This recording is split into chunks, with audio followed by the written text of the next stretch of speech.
Patrick Worms, bonjour. Bonjour. Je suis ravi de vous recevoir aujourd'hui. Alors, je vais vous présenter rapidement avant de vous céder la parole. Vous êtes Senior Science Officer, on dirait conseiller scientifique, je pense, en français, du World Agroforestry Center, qui est basé à Nairobi, au Kenya. En français, c'est le Centre international pour la recherche en agroforesterie, l'ICRAF, pour ceux qui apprécient les acronymes.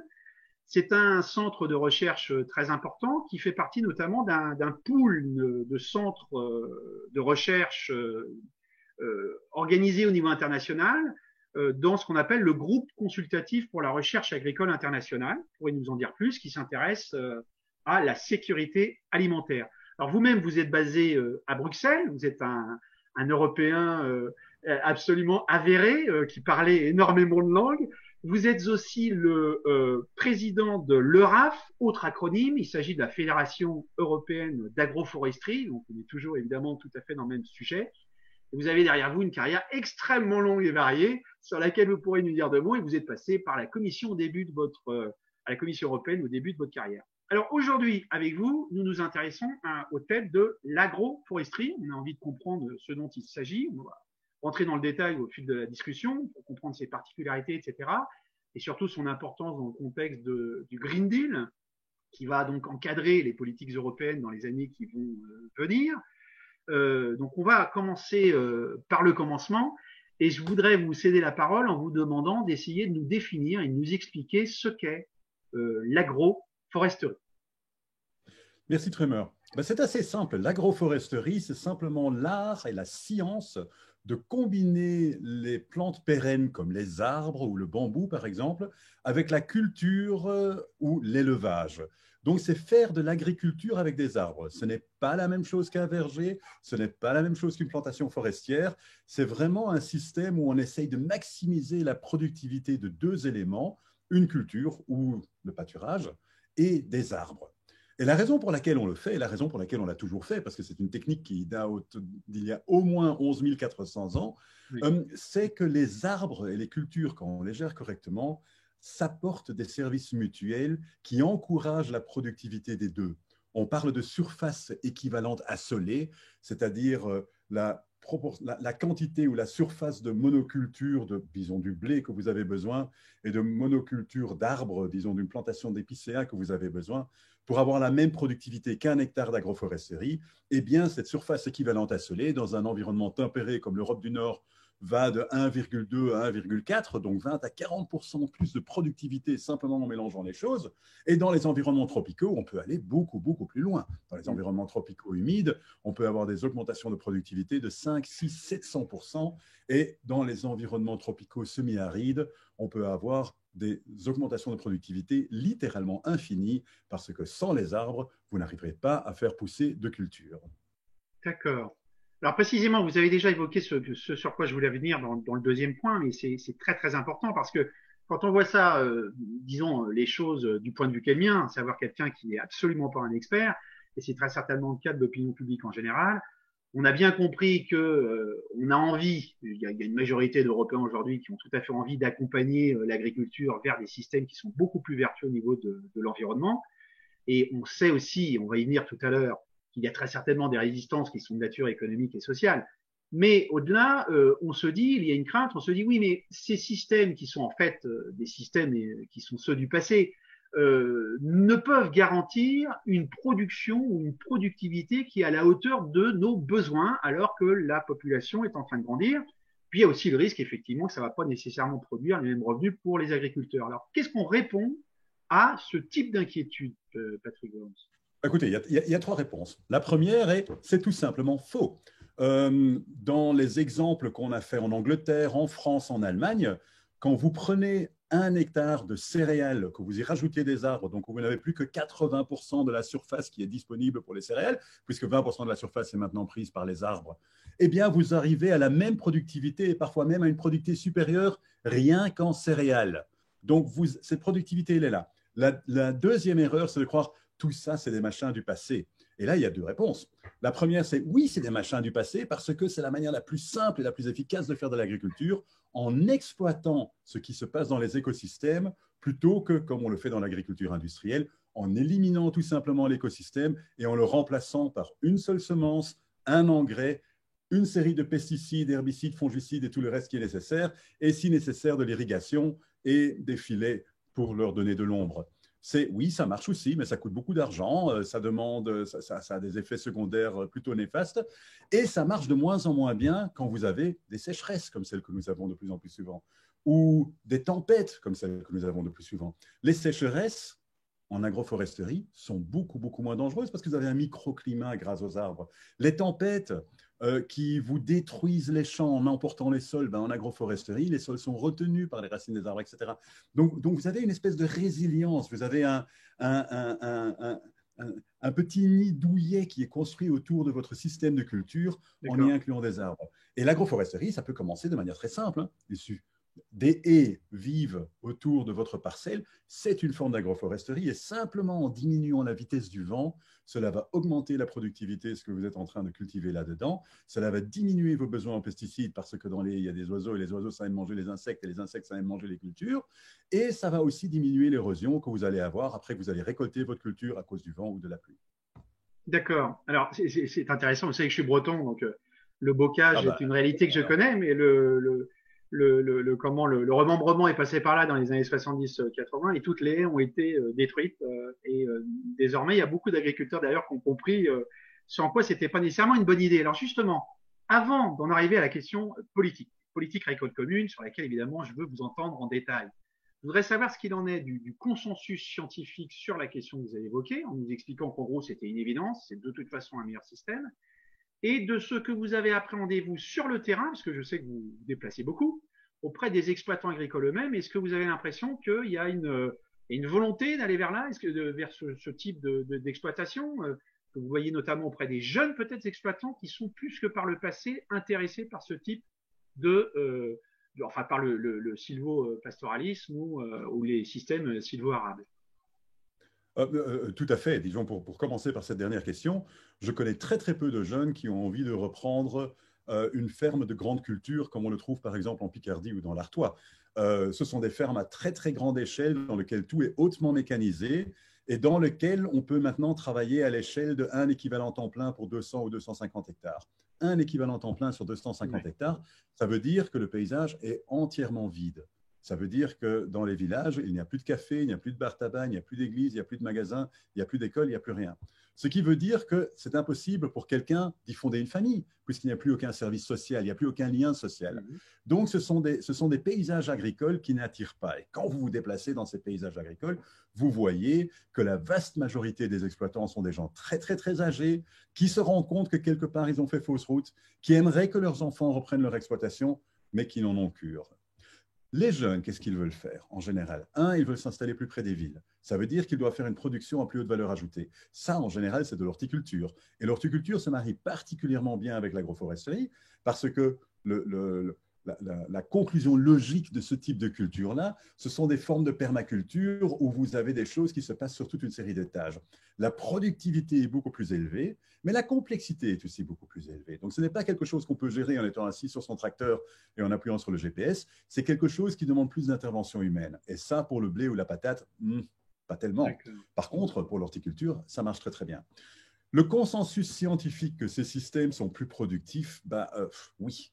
Ces systèmes sont plus productifs en biomasse et vous ne trouverez personne qui dira attention, non, ce n'est pas vrai.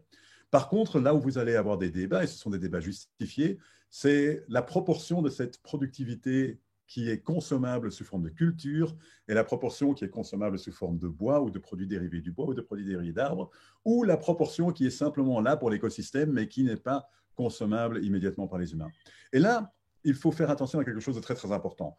Le discours de base que vous avez tenu vous-même, c'est « il faut nourrir la planète, on sera bientôt 10 ou 11 millions, on a besoin de 50%, 50% de nourriture, mon Dieu, c'est une catastrophe !» Mais non, mais non, mais non. Nourrir la planète, ça veut dire quoi? Nourrir la planète, ça ne veut pas donner un gruau de maïs à tout le monde. Quand on donne du gruau de maïs à tout le monde attrape le diabète et le cancer et les autres maladies métaboliques. On sait que ce qu'il faut aux gens, ce n'est pas seulement des calories, mais une nourriture variée. Cette nourriture variée, comment est-ce qu'on peut l'obtenir? On ne l'obtient pas en augmentant la productivité des céréales par les techniques modernes d'ingénierie génétique et de chimie, parce que tout ce qu'on a, c'est plus de céréales. On l'augmente en augmentant la variété de ce qu'on cultive. Mais malheureusement, cette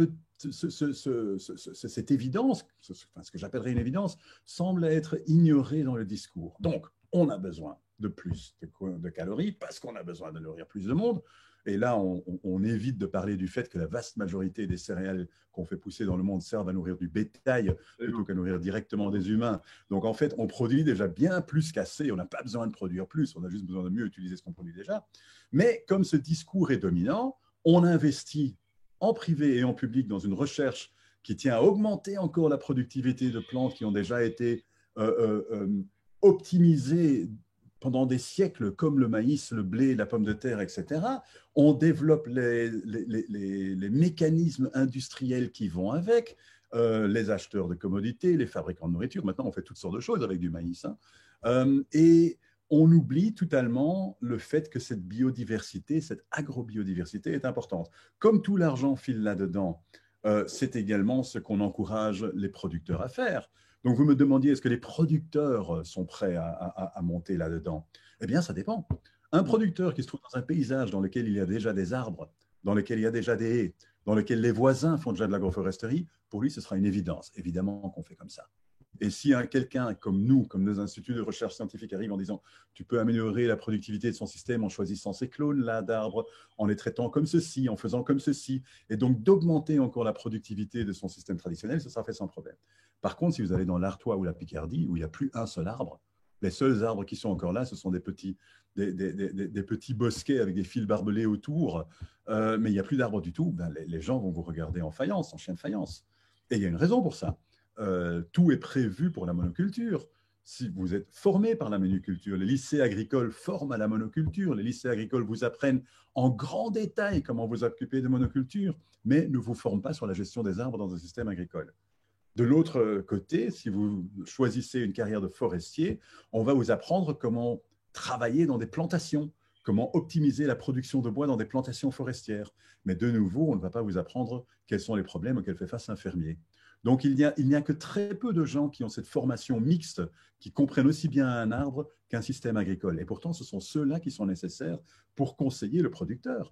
Parce qu'un producteur qui va mettre des arbres dans un champ, eh bien, ce producteur, s'il ne sait pas ce qu'il fait, il va diminuer la qualité de son champ, il va diminuer sa productivité et il va diminuer ses revenus. Ce sera un fouillis.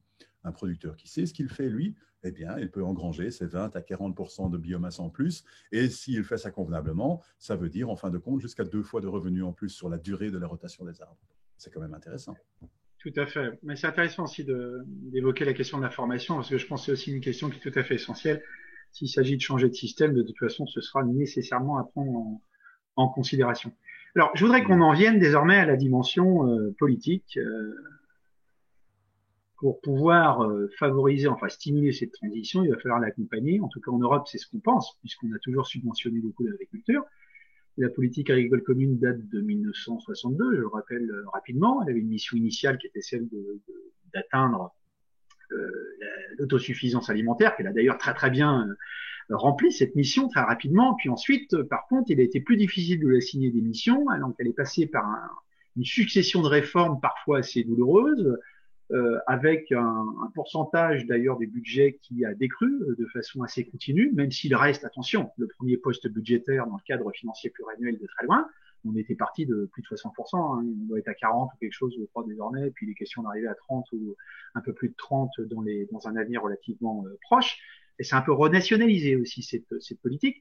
Enfin, nous verrons ce qu'il en est. En tout cas, il y a une nouvelle réforme qui est sur le tapis. Nous avons appris cet été qu'en fait, elle sera reportée à l'horizon 2023. Enfin, c'est quand même la grande affaire. Donc, la question que tout le monde se pose est la suivante. Est-ce que cette réforme de la politique agricole commune va permettre de faire une politique agricole commune verte qui s'intègre donc dans le cadre de ce Green Deal? Est-ce qu'on va la greener, comme on dit, dans un très très bon français? Et comment va-t-on le faire? Est-ce que justement les systèmes sylvo-pastoraux et sylvo-arables vont être pris en considération? On sait déjà que plus que par le passé, apparemment, la biodiversité est une préoccupation nouvelle pour cette PAC.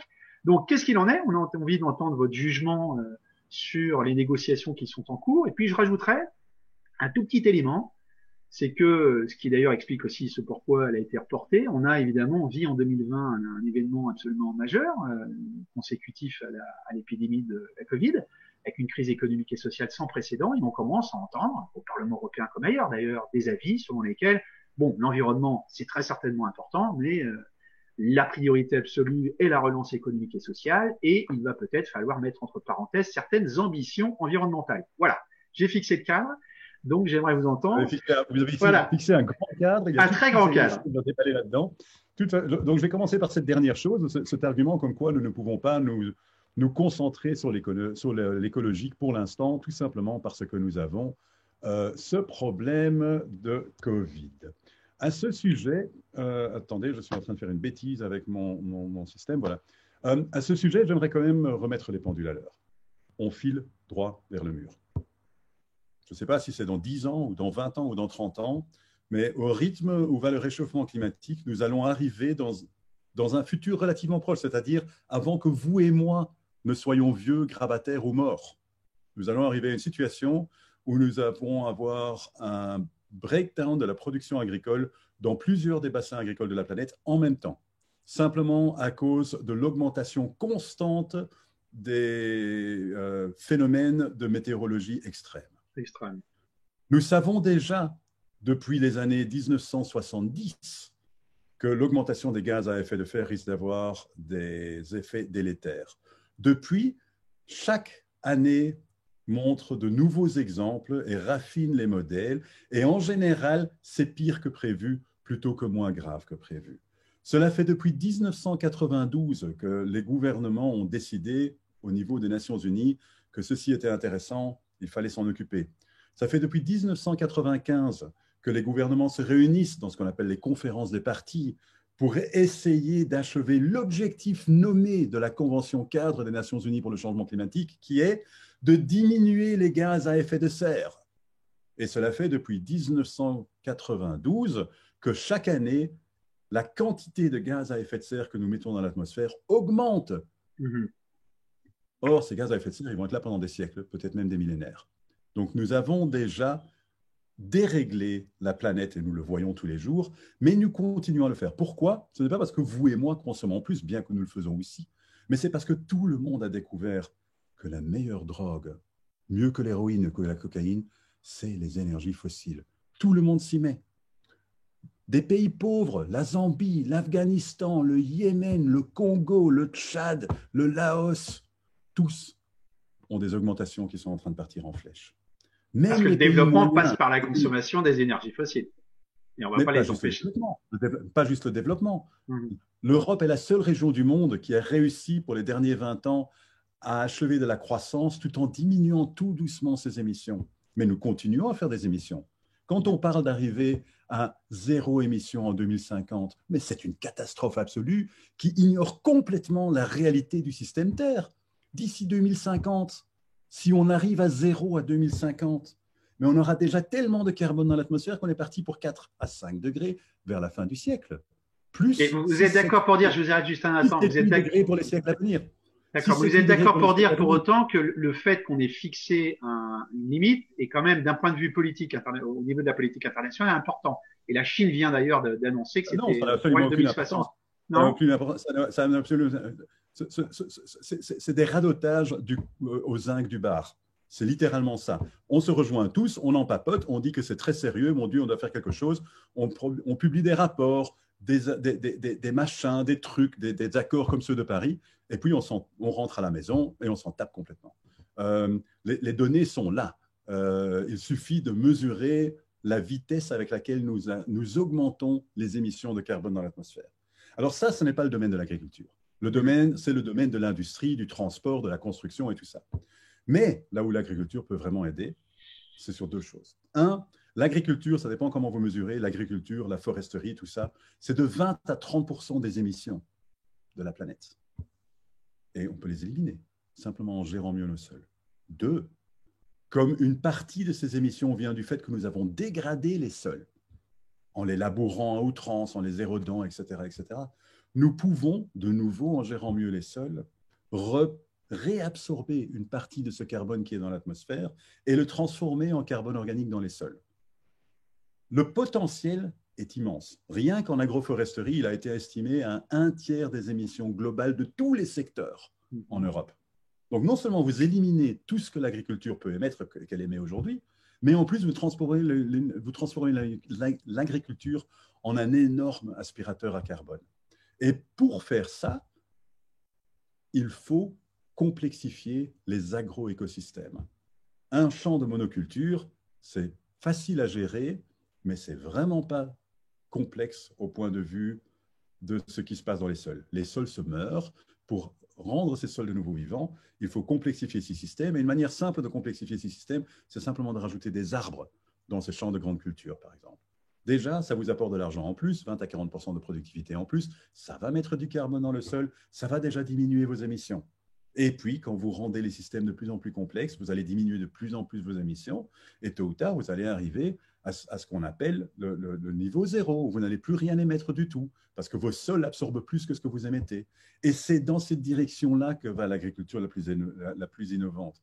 C'est pour ça que dans le milieu anglophone, on parle maintenant de regenerative agriculture, l'agriculture régénérative, avec toute une série de gens qui font du sylvopastoralisme, qui sont sylvo-arables, qui travaillent en zone semi-aride sur des systèmes d'élevage sans arbres, mais qui passent leur temps à être en compétition pour voir qui pourra le plus rapidement mettre le plus de carbone dans les sols. Pas nécessairement parce qu'ils croient au changement climatique dans certains cas, mais simplement parce que cette augmentation de matière organique dans le sol augmente la productivité de leur système et donc leur permet de produire plus, ce qui se traduit en monnaie sonnante et trébuchante. Donc nous avons là un cercle virtueux qu'il faut amorcer. Et je viens finalement à la première partie de votre question. Est-ce que la PAC peut amorcer ce cercle vicieux? Hélas. Jusqu'à présent, la PAC et son impact sur les agroécosystèmes a été quelque part entre neutre et désastreux. Je m'explique. Jusqu'à il n'y a pas tellement longtemps, et je ne vais pas nommer de date parce que je suis très mauvais pour les dates, donc ne comptez pas sur moi pour vous donner la bonne, mais jusqu'à il n'y a pas tellement longtemps, un paysan était pénalisé pour avoir des arbres dans son champ. C'est-à-dire qu'on mesurait la surface couverte par la couronne de l'arbre et on déduisait ça de la surface totale pour laquelle il avait droit à ses paiements de pilier 1. Donc évidemment, les champs ont grandement disparu. Vous l'avez mentionné vous-même, après la consolidation des années 60 et 70, on a éliminé les haies de quantité absolument monstrueuse, on a éliminé les bocages, on a fait du remembrement, et on a fait ça pour une raison, somme toute, assez idiote. On venait de découvrir à l'époque les bienfaits des engrais inorganiques, des équipements, du diesel et des différents pesticides, herbicides et fongicides. Et c'est vrai qu'à court terme, ces trucs-là, ça marche super bien. Et si on les utilise à long terme, on a des problèmes. Mais on s'est comporté comme un gamin sous l'arbre de Noël. On ouvre le cadeau, on joue avec et on oublie tout à fait les jouets qu'on avait avant. Et les jouets qu'on avait avant, c'est la gestion des sols de manière raisonnée en utilisant notamment des principes agroforestiers. Et si on croit que ça ne produit pas assez, j'aimerais quand même rappeler à vos auditeurs que c'est sur base de cela que l'Europe, ce petit continent, cet appendicite de l'Eurasie, a conquis le monde. C'est grâce à ce type d'agriculture-là qu'on a nourri suffisamment de gens pour remplir nos industries d'ouvriers, nos armées de colonisateurs et conquérir la planète. On peut produire plus qu'assez avec ce type d'agriculture et la preuve, c'est qu'on l'a déjà fait. Et on l'a déjà fait en savant beaucoup moins sur ce qui se passe dans les sols, sur la biologie, les interactions écosystémiques, du moins théoriquement qu'on le sait aujourd'hui. Pragmatiquement, paradoxalement, on en savait beaucoup plus qu'on en sait aujourd'hui. Souvent, pour savoir comment faire, on doit aller chez un bibliothécaire et essayer de retrouver un ouvrage publié en 1897 ou en 1923. Et c'est quand même catastrophique que ce savoir ait disparu. Donc, pour en revenir à la PAC, dans sa dernière itération, qui est celle sous laquelle nous vivons aujourd'hui, il y a une fameuse mesure, la mesure 8.2, qui est une mesure sous le deuxième pilier, dont l'ambition est d'encourager les paysans de mettre en place des systèmes agroforestiers. Donc, on subsidie la plantation des arbres, on subsidie l'entretien de ces arbres pour un certain nombre d'années, On a aussi clarifié la règle sur le nombre d'arbres qu'on pouvait avoir. Pendant tout un temps, la limite était de 100 arbres. Et si vous aviez plus que 100 arbres, votre terre risquait d'être classée terre forestière plutôt que terre agricole, ce qui est une catastrophe pour sa valeur, évidemment. Oui. Mais cette législation ne précisait pas, est-ce qu'on parle de 100 chênes centenaires ou bien est-ce qu'on parle de 100 trucs qui viennent de sortir d'une pépinière? Et comme ce n'était pas clair, les gens n'y allaient pas. En principe, on plante 10 fois plus que ce qui va survivre à la fin. Sauf si on est jardinier et qu'on bichonne chaque plante aux petits oignons. Mais dans des grands systèmes, on va planter beaucoup plus et puis on va éliminer pour garder les sujets les plus vigoureux. Donc ça a dû être clarifié. Ça a été clarifié maintenant. Mais le cœur n'y était pas au niveau européen. La mesure 8.2 est une mesure volontaire, ce qui veut dire que les États membres ont le droit de la mettre en œuvre ou de ne pas la mettre en œuvre. Et la majorité, par exemple l'Allemagne, ne l'a pas mise en œuvre. Ici en Belgique où j'habite, la Wallonie ne l'a pas mise en œuvre. Donc, il y avait déjà ce problème-là. Le deuxième problème, c'est qu'elle faisait partie d'un package de mesures qui sont les Ecological Focus Areas, parmi lesquelles les producteurs pouvaient choisir pour cocher la case « j'ai fait ce qu'il faut pour l'environnement ». Donc, il y a un certain pourcentage de leurs terres qui devait être traité avec une de ces interventions listées sous ce chapitre.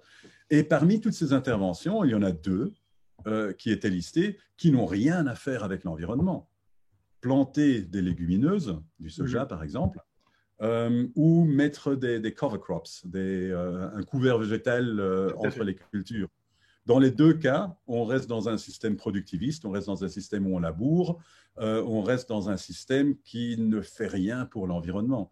Mais on reste dans un système avec lequel les agriculteurs sont familiers. Donc, suivant les pays, entre 60 et 90% ou même 95% des mesures choisies sous ce volet soi-disant environnemental a consisté en ces deux pratiques.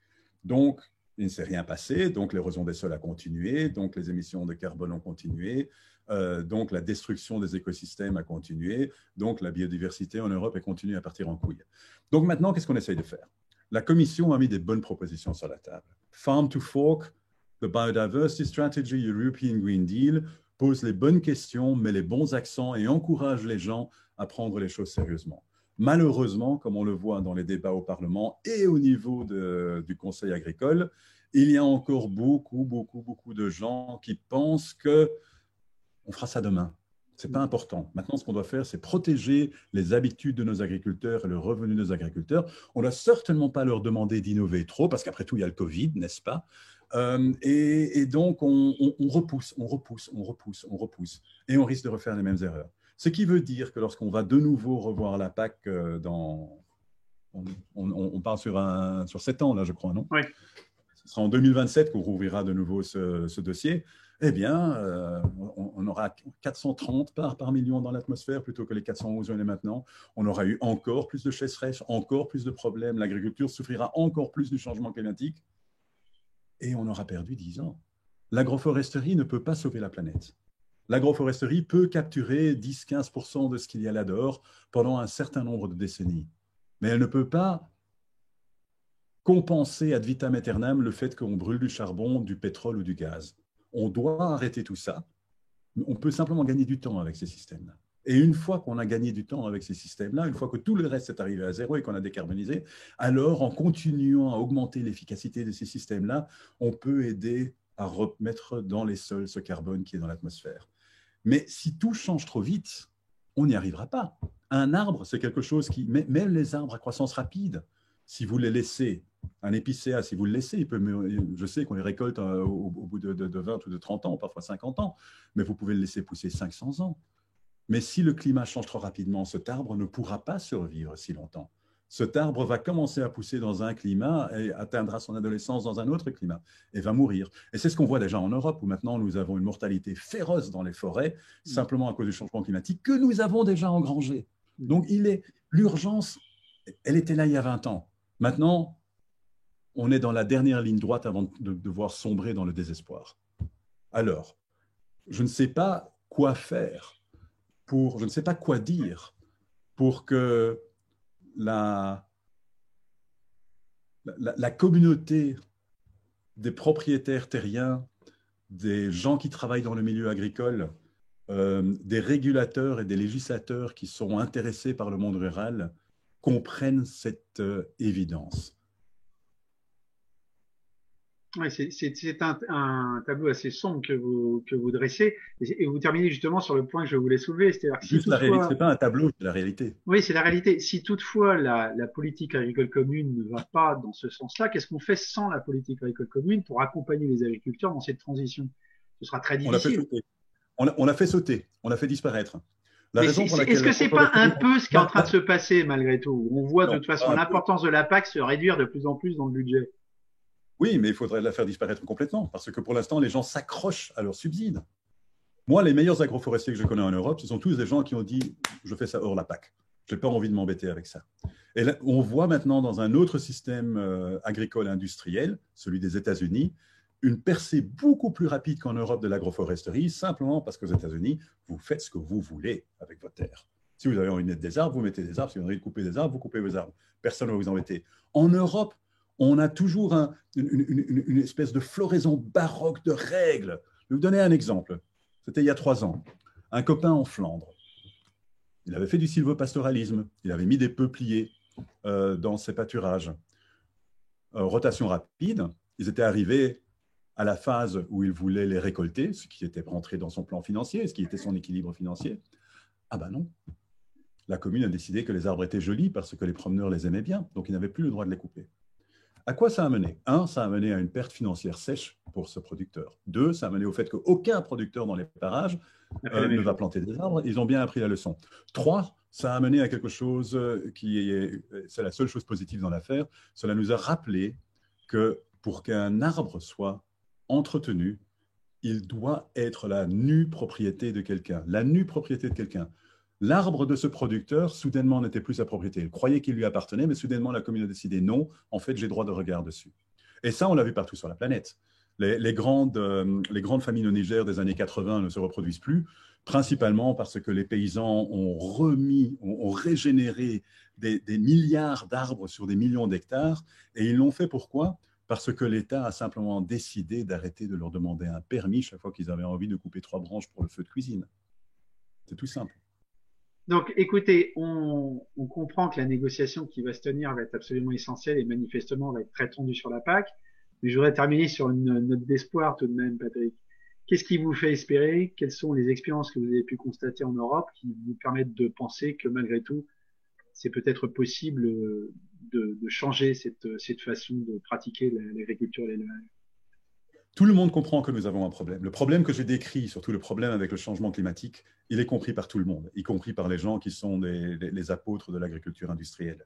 Donc l'industrie elle-même essaye maintenant de trouver des parades qui peuvent aider les producteurs à au moins générer moins. Pour l'instant, le discours est toujours on va essayer de générer un peu moins de gaz à effet de serre. On pourrait aller plus loin, mais au moins le discours est déjà dans la bonne direction. Je ne suis pas le seul et de très loin à se rendre compte que nous avons un problème sérieux et qu'il est temps que tous les secteurs industriels, y compris évidemment l'agriculture, prennent ce problème aussi au sérieux qu'il doit l'être. Et là, je crois, la source d'espoir que j'ai, c'est qu'en Europe, nous avons quelque chose d'unique sur la planète. Nous n'avons pas uniquement un appareil politique qui est soumis aux lois électorales et qui donc réfléchit toujours à court terme. Et nous n'avons pas uniquement, comme nous l'avons aux États-Unis, un contrôle presque parfait du secteur privé sur toute une série d'éléments de production. Nous avons quelque chose qui est presque l'idéal platonien, une série d'experts qui sont payés et qui ont la sécurité de l'emploi, qui sont des gens qui sortent de bonnes universités, qui sont multilingues, qui ont dû passer un concours, etc., pour réfléchir à ces machins et dont le job est de faire des propositions que, s'il vous plaît, le reste d'entre nous devrions pouvoir accepter. Je parle évidemment de la Commission européenne.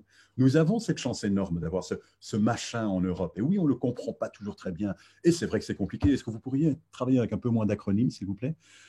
Mais c'est mieux que ce qu'a le reste de la planète. C'est mieux que ce qu'ont les Chinois, c'est mieux que ce qu'ont les Indiens, c'est mieux que ce qu'ont les Africains, les Américains ou les Latino-Américains. On a un machin qui essaye, souvent contre notre propre gré, de nous faire manger notre soupe. Et heureusement que nous avons ça. Bon, on va terminer là-dessus en espérant que les fonctionnaires de la DG Agri vous auront entendu. Merci Patrick Vaughan pour ces éclairages. Je vous remercie, Tremer. Bon après-midi. Au revoir.